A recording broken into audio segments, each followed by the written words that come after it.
See, well, why not? Anyway, I also spoke to the great man himself and asked him what it's like being on Strictly Come Dancing for the past 4 years. This is your man. No. The past 4 years has been absolutely incredible and Hmm. life changing. The fact that I can now call the United Kingdom home, oh hallelujah! I never ever thought that I would get here, so it's absolutely been beautiful, beautiful. Well, obviously, like you say, you now call it your home. You're originally from South Africa. What did that? How did you get into dance? Like, how did that become a thing for you? Do you know what, darling? I stumbled across dance. I went to the recreation hall one day because all my friends were going there. And there was a couple that demonstrated what ballroom and Latin was to me. So for me, it was never about the dancing, darling. It honestly was about the sparkles they were wearing. I was like, I want to wear those clothes. Well, then they encouraged me to come, every single day and learn. And they said, you can do it. And once that dance bug bit, I think mom saw how happy I was doing it. So she encouraged it. And my aunt paid for everything at the time. And I went to a dance competition and my life was forever changed. I've done nothing else ever since. It's incredible. Obviously, in your own personal life, you're an out and proud advocate for people with gay rights and their sexuality and things like that. And then you became the first male same-sex couple on Strictly. What did that mean to you? That was absolutely beautiful and assuring in a lot of ways. If I'm being selfish about this, it has helped me heal my wounds, because as you know, as a gay man, you walk around with this shame, and you know that there's certain places in the world where you cannot be who you are because Absolutely. of your sexual, and when this opportunity came, I was a bit apprehensive in the beginning, because I was like, the flack that's going to come with this, I'm just not here for it. I'll just be here doing my thing. But when I realized what's been happening to my community for all these years and continues till today, I was like, this would mean so much to so many people. And yeah, I just built the courage too. And I was grateful that I had somebody who was courageous as well. Absolutely. To this, yeah. No, it's fantastic. Like we say, you got to runner-up stage, and for that kind of stance in TV, for a lot of shows out there, we see more gay relationships in TV now than we did before. But to have a same-sex couple that was male for the first time, and it was only the year before we got a female one, to then get to runner-up, it was incredible for such a moment. Honestly, I'm well happy for you. Thank you. I said, my darling, it's because I feel like my faith in humanity has been restored. And it just shows how far we've come as people. It is incredible what this country, how progressive things are and where people are at. I know we've got a long way to go, but the truth of the matter is, my partnership with John has made life better for other people. As we'll not get into the talk of other shows, such as Celebrity MasterChef ones that got into the fact that burritos weren't cool enough for what that show was. I agree with you. I think the burrito's top notch. Thank you. Who doesn't love a bit of a burrito at 2 a.m.? Absolutely. You understand what I'm saying? I thought I nailed that. I agree. I 100% agree. Now, the reason you're actually here is not to talk about a burrito. You're here to talk to us about your new show, Freedom, that you're doing on the 6th of April at the Manchester Opera House. What exactly is Freedom? Freedom is the freedom to do exactly what it is that I want to do. Dance to my music for the first time in my life. And while doing it, put on a pair of feathers and heels for an audience of people that know Johannes and that accepts one for who they are. I think it's going to be a beautiful thing because I'm surrounded by 10 beautiful, diverse dancers and 2 musicians on a beautiful set. And the costumes are going to be out of this world. And just the choreography that me and Jess has put together has been incredible. So I can't wait, obviously, to connect with my people through dance and just share the love. Absolutely. Well, I've seen the poster and it definitely looks like you're giving us the whole South African vibe with it.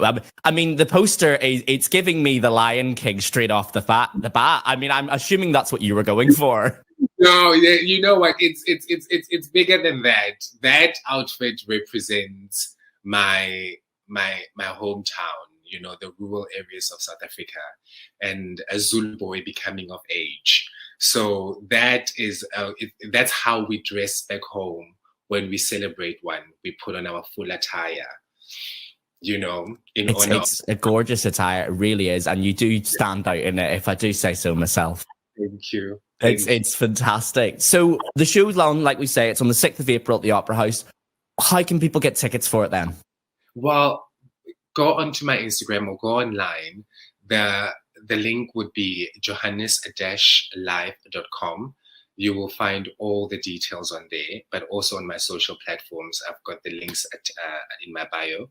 Just click on them, people, and let's go out for an evening of a dance and celebration. Sounds perfect after the year we've all just had. Fantastic. Well, thank you very much for joining us on the show, Johannes. I hope you enjoy the rest of your day, and good luck with the show. Thank you. I might call Manchester my home soon. Just saying. Oh, well, I know there's a certain Manchester Queen, Savina de Campo, who would like to dance with you one day, so I think you'll be able to call it your home one day. Baby, you put it out in the universe. Let's go. We've positive thoughts out. Well, next time we see Davina, I'm going to go, right, we've sorted it now. We're hosting it. It's going to be live on the show. I love her. Thank you very much for having me. No problem at all. Thank you very much, Johannes. Yay, Johannes, everybody! See that, the way it just like came back straight onto me. It's clever, isn't it? Wasn't it? It's continuity. Now, we must firstly apologise for the lack of sound at the beginning. It's technical, everybody, a live show. So we will tell you again who's on the show today. Yes. Who's on the show? Well, as you've already seen, we've got Johannes from Strictly Come Dancing. We've got Amy Ansell, all the way from The Apprentice. We've got Professor Ben Garrett, who's the Dino Man. And indeed, we've got these two here as well. You might recognise him from The Weather. That's our Paul Rudd. We'll talk to you in a minute about the weather. And we've also got from Coffee4Craig, a fabulous charity. This is our Risha, everybody. Paul Rudd, we're going to ask you again, what is up with this weather? Oh, it's very windy outside and we might get blown away. Blown away? Blown away. Well, I'd sooner be blown away than blown off. I'll be honest with you. Honestly. I win. I've not been blown too hard in a while. No, I can imagine, Flo. So the weather out there, it's moist, it's wet, and we've got a few things to go on, including what's on in Manchester. Here's your roundup of what's on across Greater Manchester. Our very own Brandon was at opening night of Blood Brothers yesterday and loved it. Fans of North West legend Willie Russell can catch it until the 26th of February at the Palace Theatre. Into your fictional crime thrillers, Manchester Library's Crime Festival launched today in celebration of the very best crime writers from Manchester and the North. It includes panel discussions and a murder mystery night. Calling fans of Fleetwood Mac, this Saturday at Gorilla, Fleet Mac Wood, a remix project and party dedicated to one of the greatest bands of our time, presents Wild Heart Disco for one night only. And Manchester's favourite Irish venue, O'Shea's, recently announced a 2-week Irish festival in March, with celebrations, of course, kicking off on St Patrick's Day. You best book now because there's not many tickets left. And remember, if you have an event you'd like us to mention, just drop us a line. Contact us at yourmcr.com.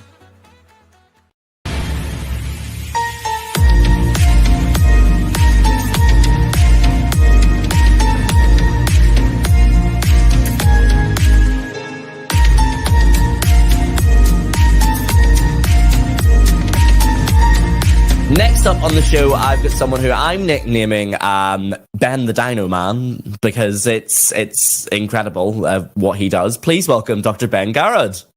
Hi. Hello. Welcome to the show. Well, thanks for having me on. It's fun to be here. It's not a problem at all. Now, you have done a lot in your career. You've worked with a lot of primates, to be fair. You've done different things like Primates of the Caribbean. You've worked with the great David Attenborough that he is. But the first thing that I sort of want to ask you about, it's the question that nobody ever asks an adult anymore. What's your favourite dinosaur? Oh, see, everyone asks this adult that question. It's really tough and it changes on a regular. I'm just like that nerdy little child still that their favorite dinosaur changes on a weekly, hourly basis almost. I think at the moment it's probably Ankylosaurus, this heavily armored, four-legged tank that used to walk around at the same time as T-Rex with this massive armored tail with like a sledgehammer of bone at the end of it to take out the ankles of any would-be predators. I think that's my favorite this week. I think my favorite will still be a Triceratops. I don't know why. I just think they look fantastic. Oh, I'm just there. Like, they're just so cheerful. I say that like we can see them on a daily basis, but they just always seem like they're just treading along, eating their leaves. Just don't interrupt their day. Like they're just having a great time. Now, you're here to talk to us about your new show. I always explain it as a combination between a really, really heavy, serious science lecture and the silliest, naughtiest, most playful pantomime you can imagine. And if you sort of mix the two somewhere in the middle, you're kind of there. So it's the same science I would give to my undergraduate students for 5 to 10-year-olds, and it can be done in a fun, engaging, accessible way where we're shouting out and screaming quite often, and that's just the adults. And it's quite playful. We're trying to uncover, quite literally, my ultimate prehistoric predator. But in order to do that, the kids and the adults have to help me answer a whole bunch of questions based on the content, based on what I'm asking them, and we're gonna try and deconstruct a lot of what we know, or inverted commas, think we know about dinosaurs. You just said that cute, happy, friendly Triceratops. They were aggressive, dominant, horrible beasts that would have absolutely ripped to pieces a T-Rex.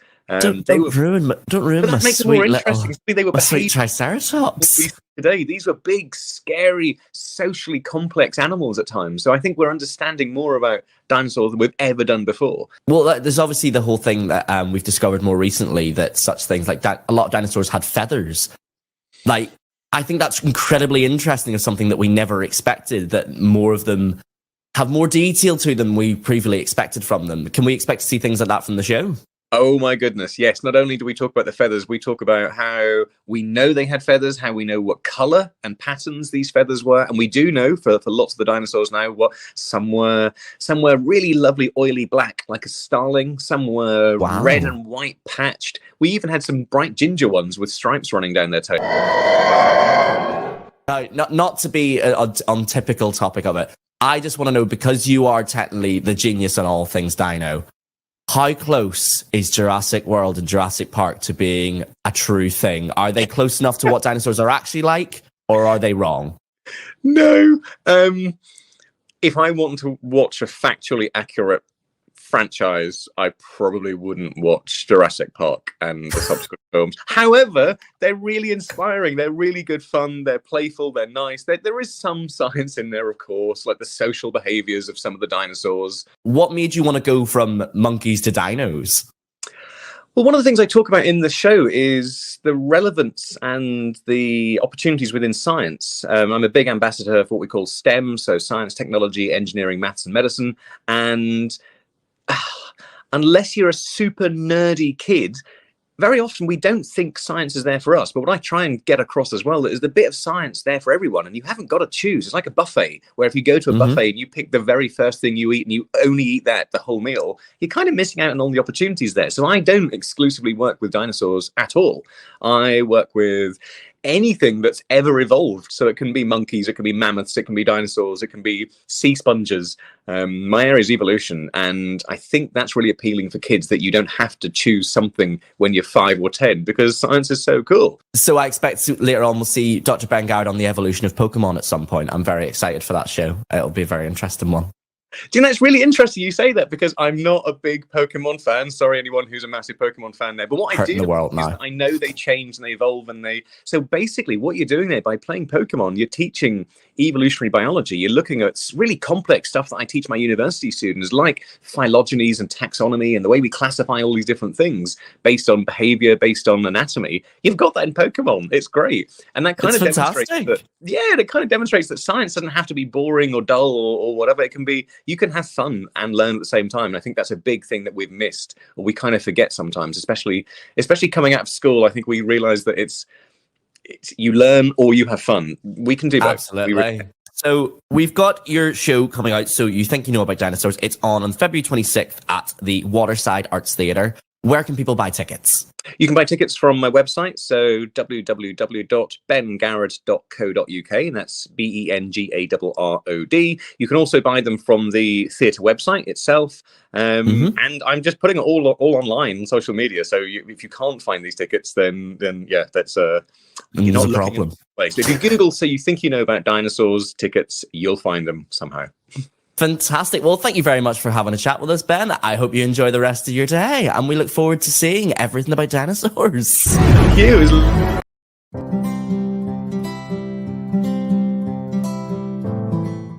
It's Jo Brittany, neurosculpting performance coach for another minute of mojo. Are you feeling a little bit flat or fed up with life at the moment? There's a theory called the gap and the gain.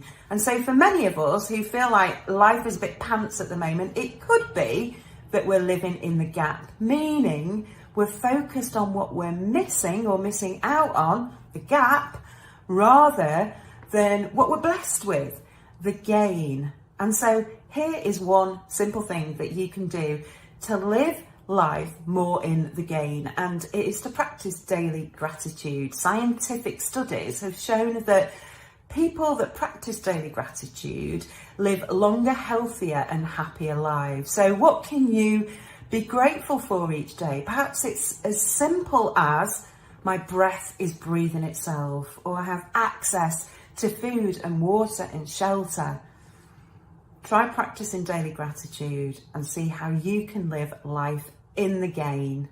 I'll be back next time for another minute of mojo. In the meantime, you can come and connect with me for more daily motivation, inspiration, tips and advice to live a happier and healthy life over on my Instagram account, jobritton.mojo.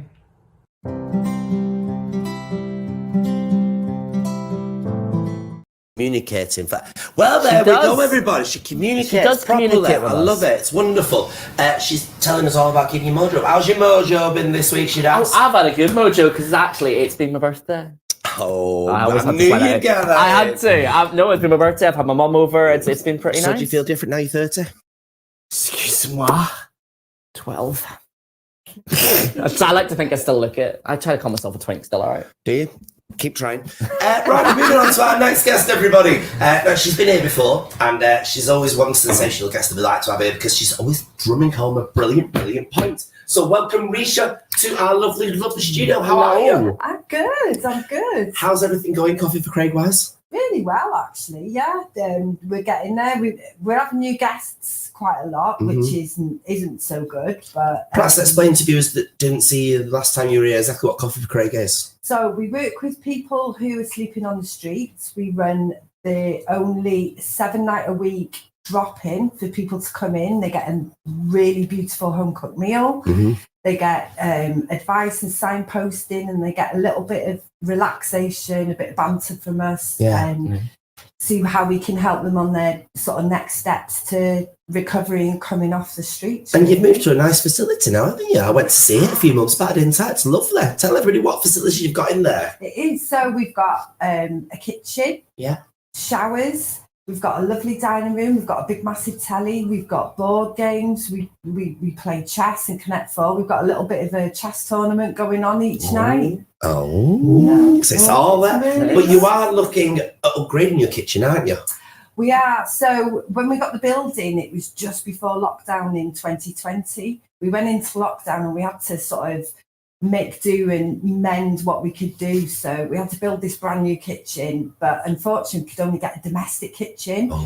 And our chef Stuart, he's cooking 350 meals a week for people. 350 meals? Yeah, because we're open 7 nights a week and we've got, lots of people coming in. So obviously the kitchen isn't sort of standing up to the pressure that it's got. We're on our, I think, 6 lot of ovens. So we've had 6 ovens and they're just about to go as well. So we needed a fully sort of because it's proper food that you serve there, isn't it? Yeah, all home cooked. Yeah, it's not you boiling the bag stuff at all, is it? No, not at all. No, it's good stuff. Sort of stands out just how many people actually take part in Coffee4Craig to be making 350 meals a week. Yeah, exactly. That's incredible. So service requirements then is heightened. It certainly has. So all our kitchen's falling apart. Actually, if you go on our website, you'll see our very sad charity appeal for a brand new kitchen, and you'll see exactly It's what how we have bad here. our kitchen is. There we go, everybody. I don't know how that picks up. Let's nip it down a bit. There we go.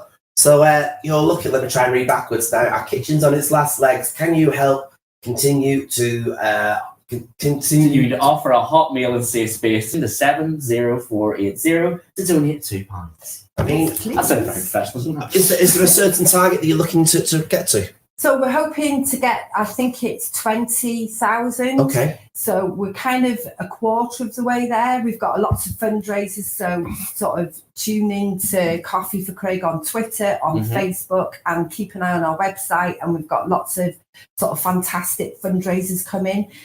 I don't think a kitchen's ever been so important, has it? No, do you know what? We've got lots of plans for the kitchen as well. So Stuart, he's a professional chef.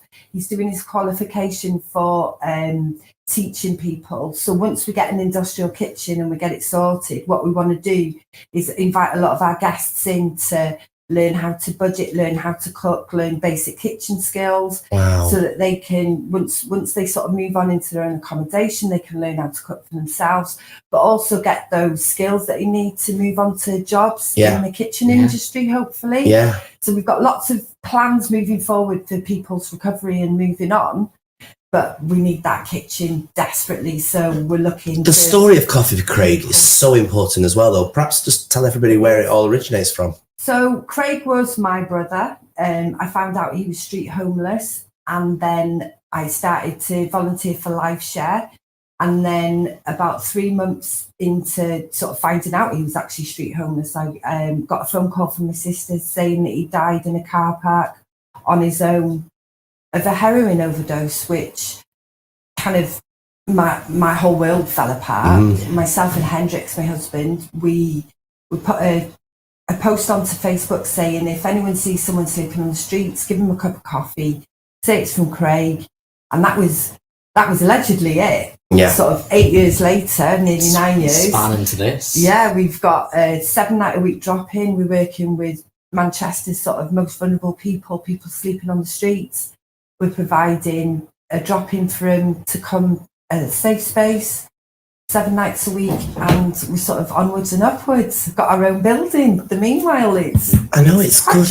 Well, no, it's a lovely, lovely story, and it's a lovely, lovely place. But it's sad at the same time that we still need these things. It's criminal when you think about it. At this day and age, why people are sleeping on the streets. We've got buildings. We've got enough room for everyone to get a flat for themselves. Yeah. And yet there are still people on the streets, and it's just not right. We shouldn't be allowing this to happen, really.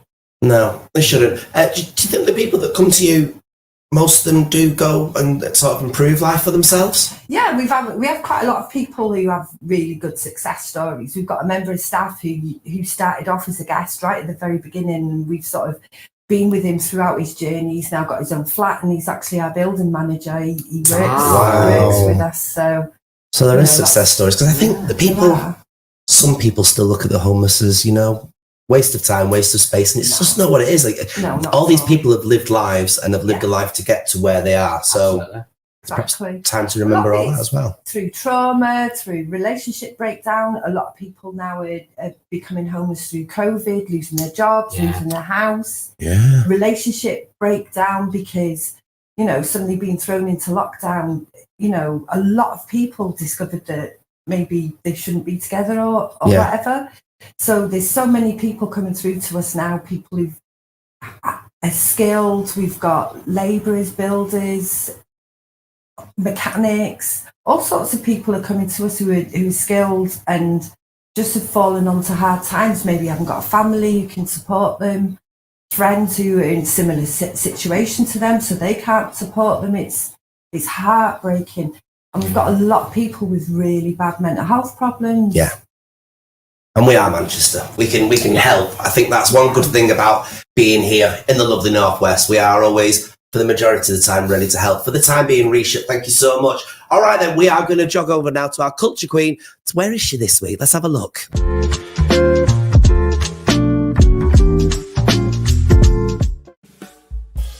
I am here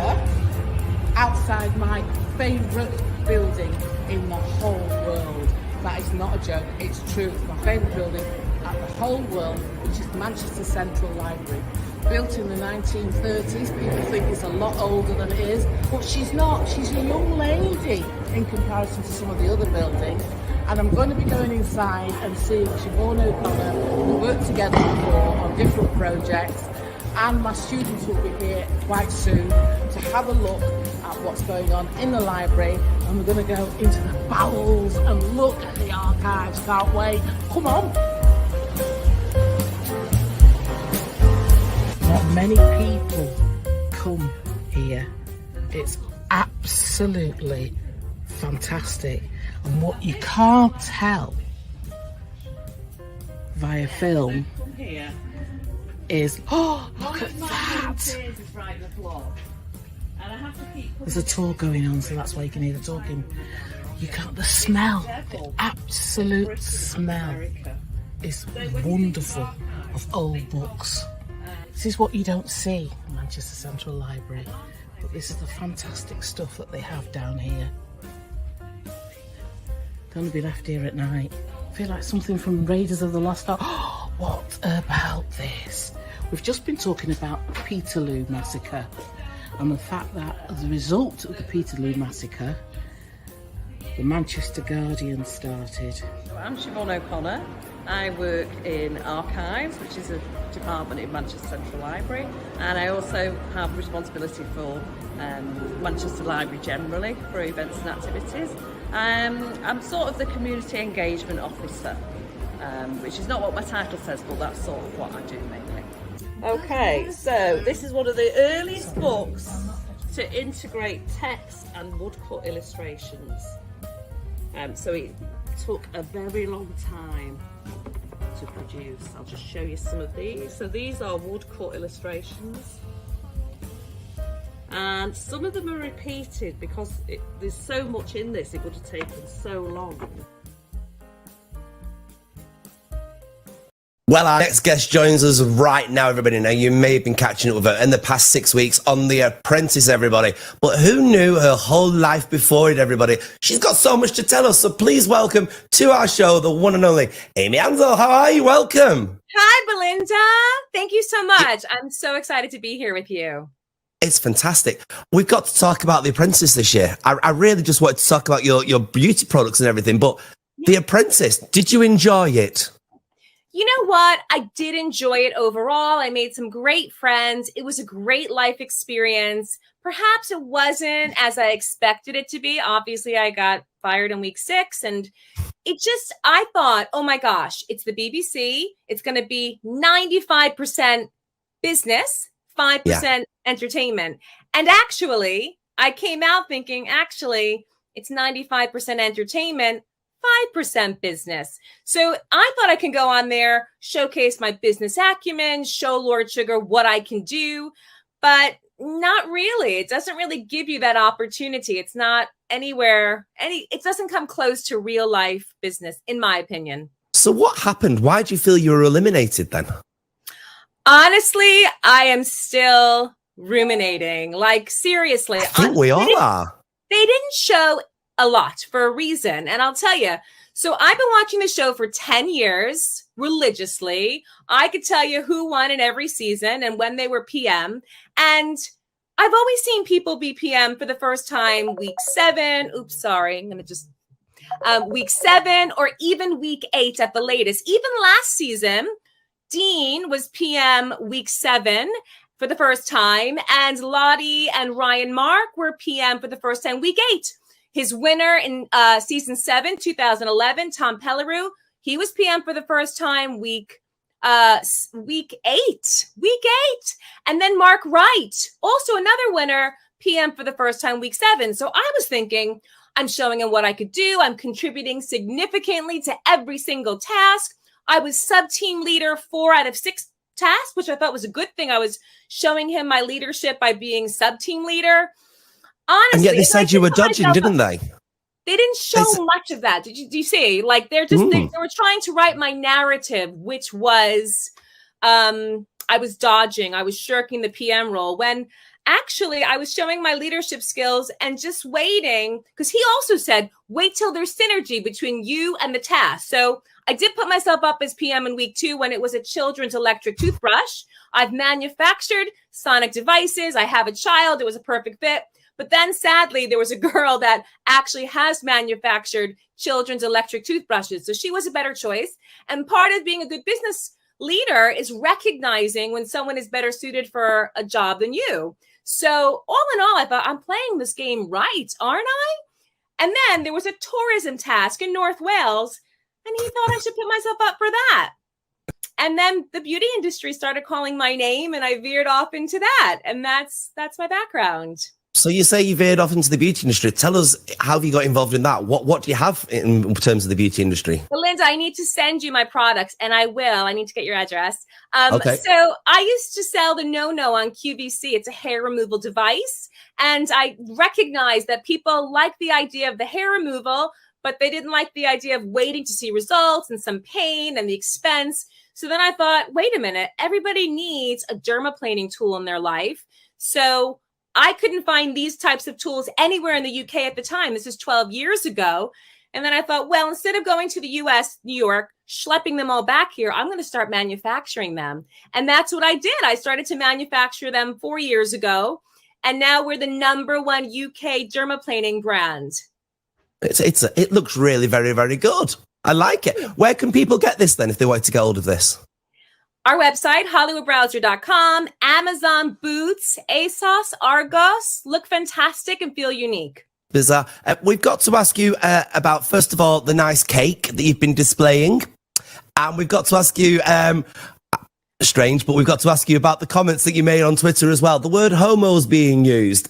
Explain yourself around that, please. Okay, the homo comment. So after week 3, all of a sudden, I just had so many more followers from the community. It was very interesting. Perhaps I was a bit more sassy and I did some eye rolls and something about what I did resonated with the community.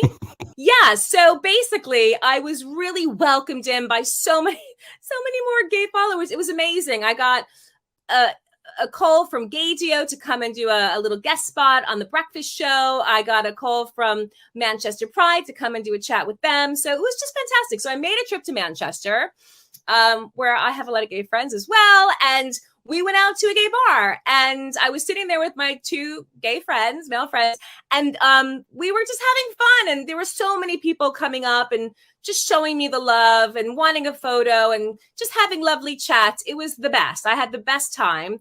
So as a joke, we were looking at my Twitter and people are posting the pictures. And as a joke, we just wrote, we're all sitting there together and we're like, ha ha ha, mobbed by homos, ha ha ha. And oh my God, like very divided response. So, I felt bad that I offended certain people or I upset certain people. So I immediately took it down because the response was very divided, like I said.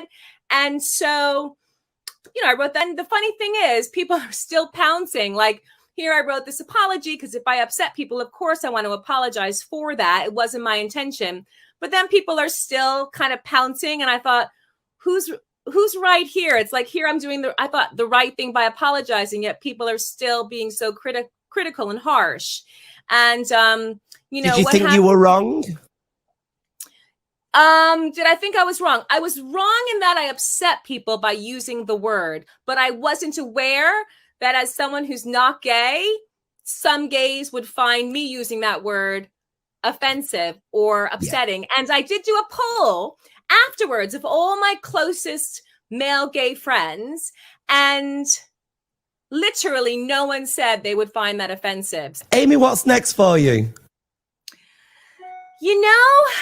Onwards and upwards. It's obviously not an investment and partnership with Lord Sugar, but I'm open to anything and everything, really. I mean, listen, my focus is, of course, on scaling up and expanding my business, Hollywood Browser Beauty, into something massive and global. And, I want to be like, how people think of Spanx for shapewear. I want to be that for beauty, dermaplaning, and brow shaping tools, Hollywood Browser Beauty. I want it to be a household name. So we ran out of time, unfortunately, now, though, Amy. But thank you so much for coming on the show this evening and having a chat with us. It's been an absolute pleasure.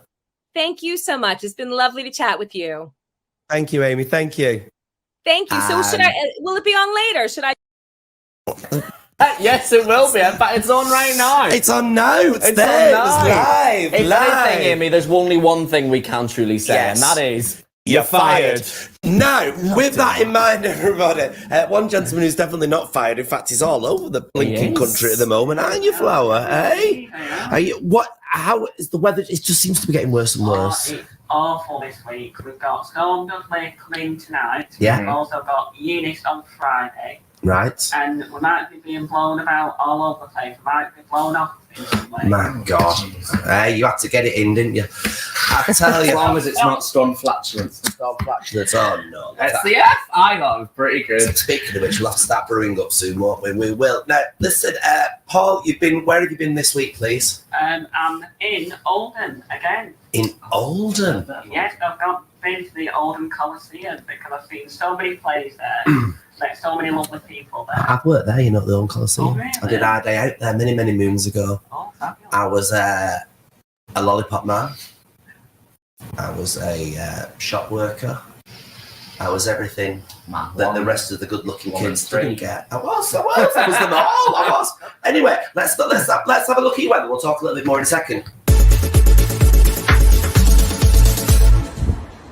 Hello, my lovely weather watchers, and welcome to this week's weather forecast with me, Paul Rudd.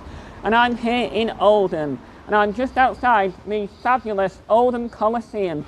And I've come to see many plays here, and there's some fantastic productions on the way. So check out the Oldham Coliseum website.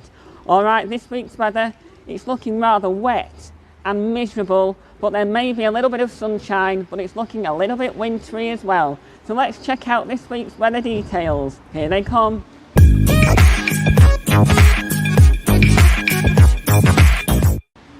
All right, Thursday is looking sunny and cloudy with rain with the temperatures of 7 degrees Celsius. Friday is looking like rain, wintry showers with the temperatures of 6 degrees Celsius. And as we head into the weekend's weather right now, well, it's looking like a bit of a wishy-wash out. Rain on Saturday with the temperatures of 7 degrees Celsius, and on Sunday it's looking like rain with the temperatures of 4 degrees Celsius. So I'm not ruling out snow as well. I'll keep you more informed on that at a later date. But right now, from me, Paul Rudd, here at the Oldham Coliseum here in Oldham, it's time to go back to the studio for this week's fabulous episode of, are you ready? Your Manchester!